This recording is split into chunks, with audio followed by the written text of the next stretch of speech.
নমস্কার বন্ধুরা, welcome to cricket and football hub. তো বন্ধুরা, 8 ম্যাচের মধ্যে 3টে ম্যাচ জিতে এবং 5টা ম্যাচে পয়েন্টস টেবিলের 7 নম্বর পজিশনে রয়েছে আমাদের প্রিয় দল কলকাতা নাইট রাইডার্স। আর এই মৌসুমের এই খারাপ পারফরমেন্সের কারণে বর্তমানে দাঁড়িয়ে এই বছরের প্লে অফের রাস্তাটা কিন্তু বেশ খানিকটা কঠিন হয়ে দাঁড়িয়েছে আমাদের প্রিয় দল কেকেআরের জন্য। তবে কঠিন হলেও কিন্তু রাস্তাটা অসাধ্য নয়, যেখানে কেকেআরের আর বাকি রয়েছে 6টা ম্যাচ। আর সেই 6টা ম্যাচের মধ্যে 5টা ম্যাচ যদি কেকেআর জিততে পারে তাহলেই কিন্তু এই বছরের প্লে অফের রাস্তাটা পাকা হয়ে যাবে কেকেআরের জন্য। আর প্লে অফের রাস্তা পাকা করার জন্যই কেকেআর তারা কিন্তু এবার ঘুরে দাঁড়াতে মরিয়া। আর সেই কারণেই পরের ম্যাচ থেকে কামব্যাক করে প্লে অফের রাস্তাটা পাকা করতে এবার কিন্তু পাঞ্জাব কিংসের বিরুদ্ধে গত ম্যাচের হারের বদলা নিতে আমাদের সকলের প্রিয় দল কেকেআর তারা কিন্তু এবার মাঠে নামতে চলেছে। আর এই ম্যাচে কেকেআরের প্লেইং 11 কেমন হতে পারে, প্লেইং 11-এ কোন কোন প্লেয়ারের পরিবর্তন করতে পারে এবং এই দুই দলের স্ট্রেংথ অ্যান্ড উইকনেসের নিরিখে এই ম্যাচ থেকে কোন দল জয়লাভ করতে পারে, এই সকল বিষয় নিয়ে এই ভিডিওতে তোমাদের মধ্যে আলোচনা করার আছে। তবে পরবর্তী বিষয় নিয়ে কথা বলার আগে তোমাদের জানিয়ে রাখি, তুমিও যদি হয়ে থাকো আমার মতনই কেকেআর দলের প্রিয় ভক্ত, তাহলে কেকেআরের নামে করো এই ভিডিওতে লাইক।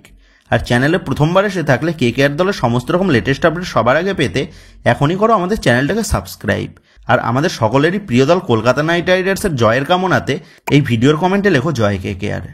তো বন্ধুরা, আগামী 26 তারিখ সন্ধ্যে 7:30 থেকে নিজেদের ঘরের মাঠে কলকাতা নাইট রাইডার্স দল মুখোমুখি হতে চলেছে পাঞ্জাব কিংসের বিরুদ্ধে। যে পাঞ্জাব কিংসের বিরুদ্ধে গত 15 তারিখ একটা লজ্জাজনক হারের মুখ দেখতে হয়েছিল আমাদের প্রিয় দল কেকেআরকে।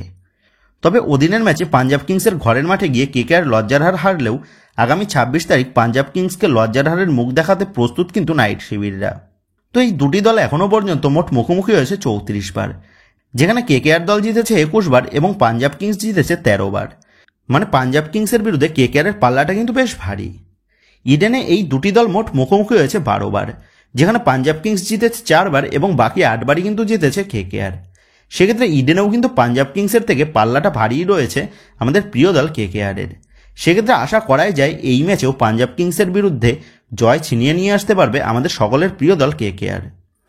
তবে পাঞ্জাব কিংসের বিরুদ্ধে কেকেআরের ইডেনের পাল্লাটা ভারী হলেও ইডেনে এই সিজনে বেশ সাফার করেছে কেকেআর, যেখানে এই সিজনে ইডেনে কেকেআর এখনও পর্যন্ত মোট ম্যাচ খেলেছে 4টে এবং সেই 4টে ম্যাচের মধ্যে কেকেআর মাত্র জয় পেয়েছে 1টা এবং বাকি 3টে ম্যাচেই কিন্তু হোম গ্রাউন্ডে হারের মুখ দেখতে হয়েছে আমাদের সকলের প্রিয় দল কলকাতা নাইট রাইডার্সকে। তো যে ইডেন গার্ডেন্সে খেলার জন্য কোটি কোটি টাকা দিচ্ছে কেকেআর ম্যানেজমেন্ট, সেই ইডেন গার্ডেন্সে কোনো অ্যাডভান্টেজ পাচ্ছে না কেকেআর দল, যেটা কিন্তু পুরোই একটা জঘন্য বিষয় সেটা বলাই যায়। তো এমনিতেই এই বছর আমাদের কেকেআর দলের প্লেয়ারদের ফর্ম কিন্তু তেমন একটা ভালো নেই। এর পাশাপাশি আবার ইডেন ম্যানেজমেন্ট তারাও কিন্তু কেকেআরের বিরুদ্ধে। তো সব দিক থেকেই কেকেআরের সময়টা কিন্তু খারাপ যাচ্ছে এই সিজনে। তবে সময় কিন্তু চিরদিন সবার খারাপ থাকে না, খারাপ সময়টা পার করে ভালো সময়টা আসেই। আর তেমনভাবেই আমাদের মতন সকল কেকেআর সমর্থকরা কামনা করবে আগামী 26 তারিখ থেকেই আমাদের প্রিয় দল কলকাতা নাইট রাইডার্সের সেই ভালো সময়টা আসা শুরু হবে। তো যাই হোক, গত 15 তারিখ পাঞ্জাব কিংসের মাঠে গিয়ে ম্যাচ হেরে যাওয়ার পর পাঞ্জাব কিংস তারা কিন্তু কেকেআরকে নিয়ে খুব ট্রোল করেছিল। কিন্তু এই 26 তারিখ পাঞ্জাব কিংসকে হারিয়ে আমরা সেই সমস্ত অপমানের বদলা কিন্তু নেবই। তো যাই হোক, বর্তমানে পাঞ্জাব কিংস তারা 8 ম্যাচের মধ্যে 5টা ম্যাচ জিতে পয়েন্টস টেবিলের ওপরে রয়েছে।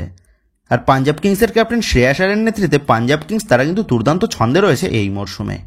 আর এই শ্রেয়াস আয়ারকেই আমাদের ছেড়ে দিতে হয়েছে আনকোরা ভেঙ্কাটেশ আয়ারকে দলে ধরে রাখার জন্য। তো আজ এই ভেঙ্কাটেশ আয়ারকে ছেড়ে যদি শ্রেয়াস আয়ারকে দলে রাখা হতো তাহলে হয়তো আশা করি এতটা খারাপ পরিস্থিতির শিকার হতে হতো না আমাদের প্রিয় দল কলকাতা নাইট রাইডার্সকে। তবে যা হওয়ার হয়ে গেছে, এখন এই দল নিয়েই কিন্তু নতুন করে আমাদের স্বপ্ন দেখতে হবে। তো এবার যদি এই ম্যাচের জন্য কেকেআর দলের প্লেইং 11 কেমন হতে পারে সেই নিয়ে কথা বলা যায়, সেক্ষেত্রে এই ম্যাচে যতদূর সম্ভাবনা বেশ কয়েকটা পরিবর্তন কিন্তু আমরা দেখতে পেতে চলেছি কেকেআরের প্লেইং 11-এ। যেখানে ওপেনার জুটিতে ইতিমধ্যে গুরবাজ এসে গেছে ডিককের পরিবর্তে। তবে প্রথম ম্যাচে গুরবাজকে তেমন একটা ছন্দে দেখা না গেলেও আশা করা যাচ্ছে পরবর্তী ম্যাচে গুরবাজকে আমরা পুরনো ছন্দেই দেখতে পাবো। এছাড়াও ভেঙ্কাটেশ আয়ারের পরিবর্তে মনীষ পান্ডেকে কিন্তু দেখা যেতে পারে। এর পাশাপাশি রমনদীপের পরিবর্তে সিসোদিয়াকেও দেখা যেতে পারে।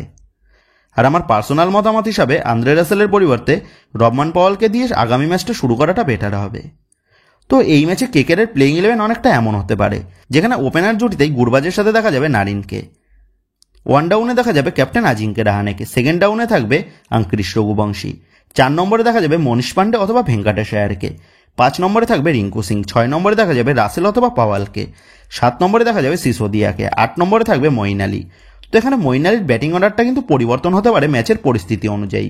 9 নম্বরে দেখা যাবে হর্ষিত রানাকে, 10 নম্বরে থাকবে ভৈভব আরোরা এবং ইম্প্যাক্ট প্লেয়ার হিসেবে দেখা যাবে বরুণ চক্রবর্তীকে। তো এইরকমই প্লেইং 11 নিয়ে নিজেদের ঘরের মাঠে পাঞ্জাব কিংস পদের উদ্দেশ্যে নামতে চলেছে আমাদের প্রিয় দল কলকাতা নাইট রাইডার্স। তো এবার এই দুই দলের শক্তিশালী এবং দুর্বল দিকগুলো নিয়ে কথা বললে তো পাঞ্জাব কিংস দলের দুর্বলতা কিন্তু তেমন একটা নজরে পড়ছে না। অপর দিক দিয়ে কিন্তু কেকেআর দলের এই মৌসুমে সবথেকে দুর্বল পজিশন হচ্ছে দলের ওপেনিং পজিশন এবং দলের মিডল অর্ডার। সেক্ষেত্রে কেকেআরকে যদি তাদের পরবর্তী ম্যাচগুলো থেকে জয় তুলে নিতে হয় তাহলে সর্বপ্রথম কেকেআর দলের ওপেনিং জুটিকে কিন্তু ভালো পারফরমেন্স করতে হবে। এর পাশাপাশি রিঙ্কু সিং, রাসেল এদেরকেও কিন্তু দায়িত্ব নিতে হবে কেকেআর দলকে জয়ের সরণিতে ফেরানোর জন্য। তবে কেকেআর দলের বোলিং বিভাগ কিন্তু যথেষ্ট ভালো পারফরমেন্স করছে ডে 1 থেকেই। সেক্ষেত্রে এই ম্যাচে মানে আগামী 26 তারিখের ম্যাচে আমরা কিন্তু একটা কড়া টক্কর দেখতে পেতে পারি বলেই মনে করা হচ্ছে। তো বন্ধুরা, তোমাদের কি মনে হয় আমাদের প্রিয় দল কলকাতা নাইট রাইডার্স তারা কি পারবে আগামী 26 তারিখ পাঞ্জাব কিংসকে হারিয়ে গত ম্যাচের হারের বদলার পাশাপাশি প্লে অফের জন্য কামব্যাক করতে? এই বিষয়ে তোমাদের কি মতামত তা কিন্তু অবশ্যই নিচে কমেন্ট করে জানিয়ে দিও। আমার তো মনে হচ্ছে কেকেআর দল তারা অবশ্যই পারবে 26 তারিখ পাঞ্জাব কিংসকে হারিয়ে পাঞ্জাব কিংসের বিরুদ্ধে হারের বদলার পাশাপাশি এই মৌসুমের প্লে অফের রাস্তায় আবারও চলতে। তো তোমরাও যদি আমার এই কথাতে একমত হয়ে থাকো তাহলে কিন্তু অবশ্যই ভিডিওর কমেন্টে জয় কেকেআর লিখে জানিয়ে দিও। আর যদি এই ভিডিওটা তোমাদের ভালো লেগে থাকে তাহলে অবশ্যই কেকেআরের জয়ের নামে এই ভিডিওতে একটা লাইক করে দিও।